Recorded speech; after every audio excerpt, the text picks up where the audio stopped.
Welcome back to P-10C Talk, the show where we talk about the CZ P-10C, P-10C accessories, and other related topics.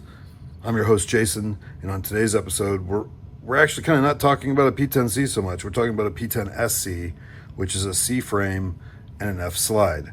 And the reason we're talking about this is that I've chosen this otherwise factory bone stock P-10 SC to become my alternate or backup for my primary competition pistol, which is a P-10C. Why am I upgrading a P-10 SC instead of just another C? Well, because really I've got enough C slides here that I can move around with just another frame and get to where I need to be if I need an alternate firearm, or if I'm competing in a different division, I need a different configuration, without being able to dedicate my primary firearm to that change, etc. and so forth. I've got slides. What I need is another frame primarily. That said, I've always been kind of curious about experimenting with the SC slide or the F slide on the C frame, and this is my excuse to do that too.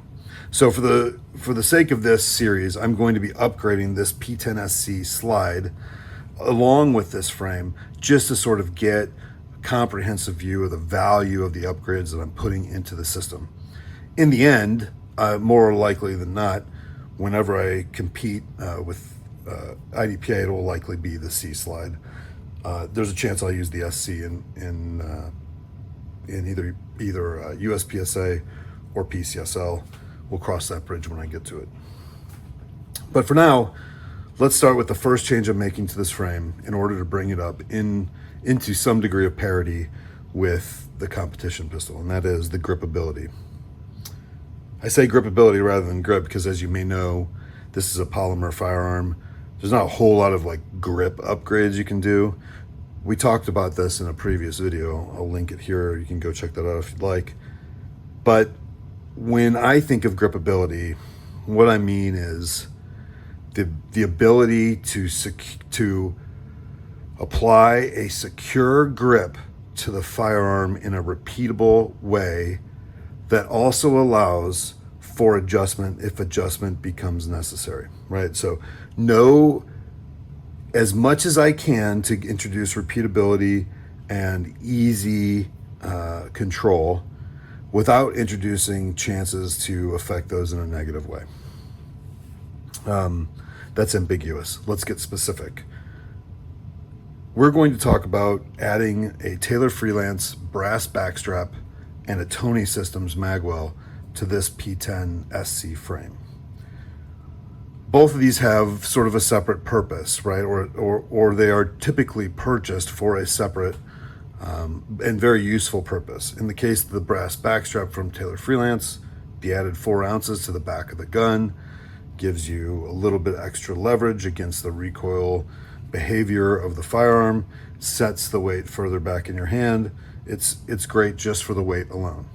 Likewise, the Toni System Magwell introduces a much larger approach for inserting new magazines during reload, right? I mean, it's huge, a huge difference. This really forgives your angle of approach. Now, individually, those are both very valuable. But what I've found is that in concert, what I get from these are and we'll talk about the geometry of this base pad in a second. What I get is a really repeatable grip with effortless, meaning just because my fingers are kind of big and dumb, placing them between the trigger guard and the front lip of this Magwell creates automatic pressure without having to hammer down on the gun against the part of the frame that will try to get out of my hand when firing it, right? So there's this great synergy that's involved with both this brass backstrap and this Magwell to keep my hand repeatably grabbing it in the same way, innately understanding the point, improving the pointability of the gun, which is already pretty great for a P-10C, and then giving me lots of leverage against the recoil action of the gun. These are all great. The sum is greater than the individual parts in this case, and both the parts, again, individually great. So the geometry of the brass backstrap differs from the factory brass backstrap, the factory polymer backstrap in a couple of important ways. And I don't know if I'll be able to illustrate this very easily. But for one, this is supposed to emulate the medium-sized backstrap. And I think for the most part, in general circumference, it's pretty close.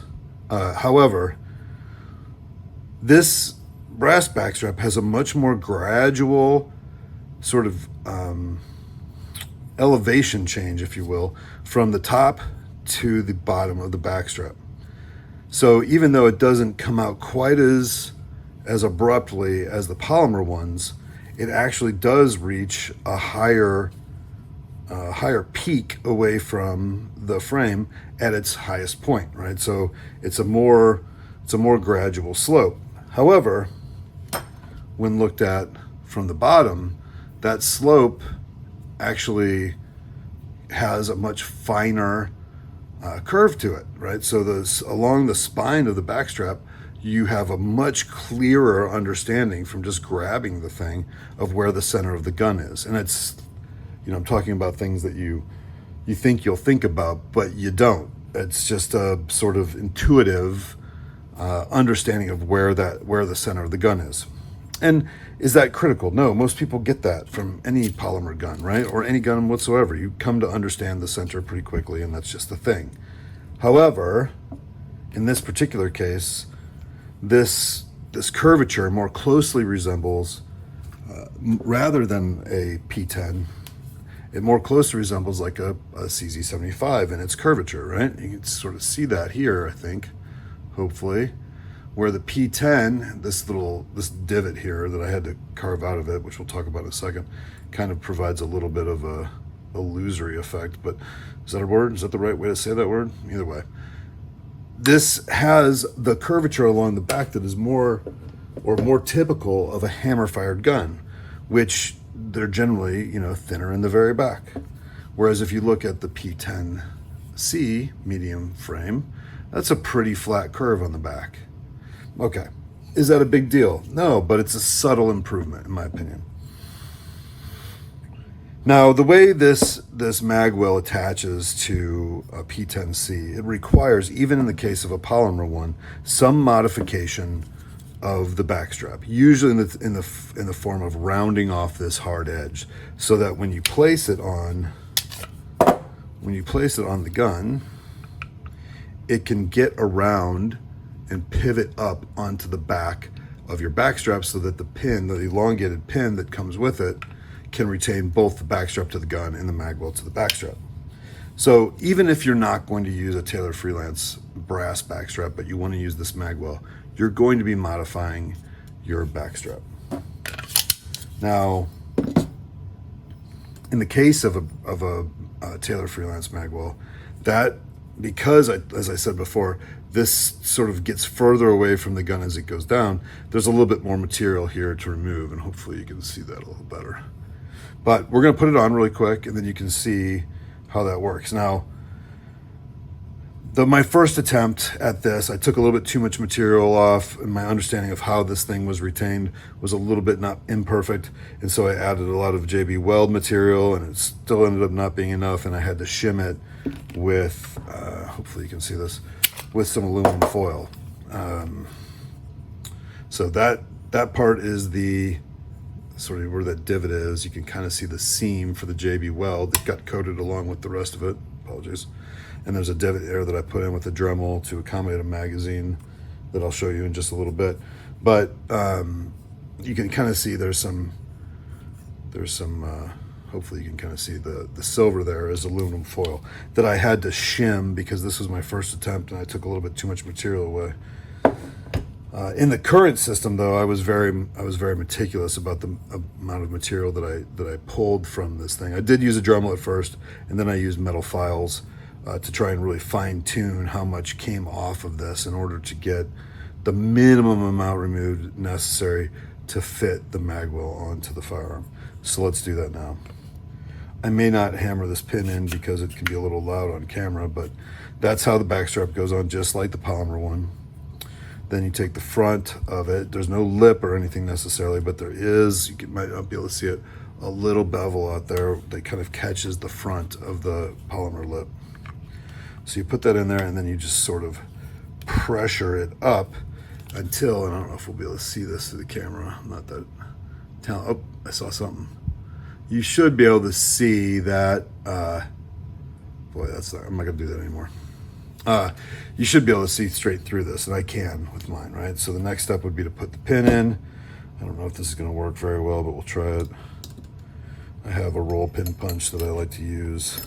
It'll get me most of the way through, and then I can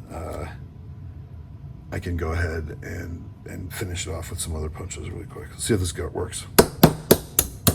Yeah, it's gonna work really good.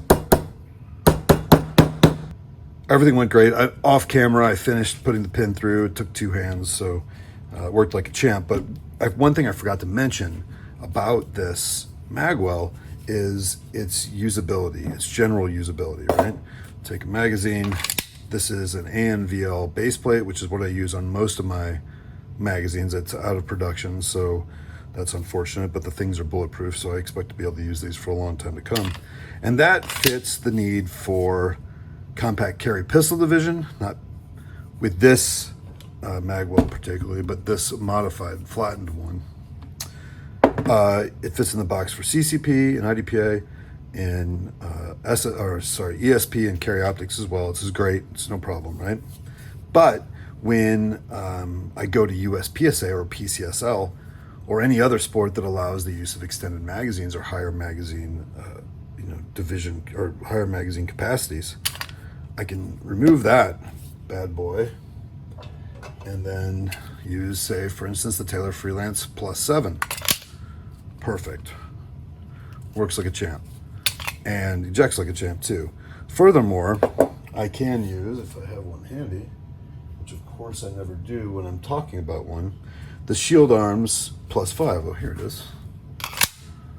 The Shield Arms +5 magazine works like a champ as well with this magazine, or with this magazine well. Now, what you saw on my primary, right? This is mostly modified so that it's legal for 3 divisions in IDPA: compact carry pistol, carry optics, and enhanced service pistol. And because it's primarily an IDPA lower, I will largely be using, the appropriate magazine for it. However, it also works with the extended magazines with one caveat. Because I have this shimmed, which I talked about in the video, we have this shimmed with aluminum foil, which you can barely see. I don't have it shimmed with aluminum foil to tighten up the fitment. You kind of have to give it some authoritative whack to get it in there. Now, again, the Taylor Freelance +7s, which again, I just put somewhere on here, it is, works like a champ.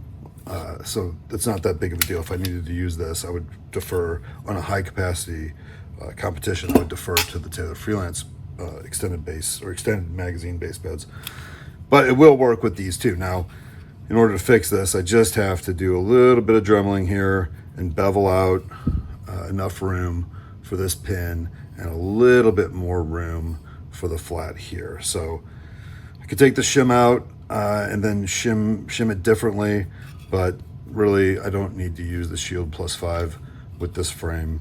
And if I got into a situation where I needed to, I needed extended pads, I would just use the TF one. Anyway, that's it for the addendum. Hope that you found that useful. Again, we're done now with the gripability improvement of the P-10 alternate frame. Next, we go to the magazine release. Stay safe, shoot straight, and I'll catch you at the range.